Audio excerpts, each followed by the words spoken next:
Hey everyone, in this quick tech how-to video, I'm going to show you how to show or hide file extensions inside of Windows 10. We'll look at where to find this option in two places. In the past, Windows kept this option buried inside of the folder view options, but with 10, they added an easy shortcut to it. We'll look at the File Explorer window that I have open here. We have a bunch of video files, but I want to see what type of video files they are. This is just an example, but these could be any types of files. To turn the extensions on or off the fastest, just hit the View tab at the top of the window. Inside of here on the right, you see File Name Extensions. You can check or uncheck this box to then turn the file extensions on or off. Now if you don't have this option available, most likely if you're on an older version of Windows, you have to go through the Folder Options menu. Here we can find this by choosing Options on the right and then Change Folder and Search Options. If you don't see the options on the right, you may have the folder options on the left inside of File.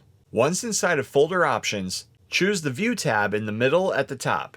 Inside of this list, you'll see Hide Extensions for known file types. Again, check or uncheck this box, and then hit Apply to hide or show the file extensions. When you're done, you can then close the Folder Options window by hitting OK. And that's how you show or hide file extensions inside of Windows 10. Thanks for watching. Please like and subscribe and stay tuned for more quick tech how-to videos.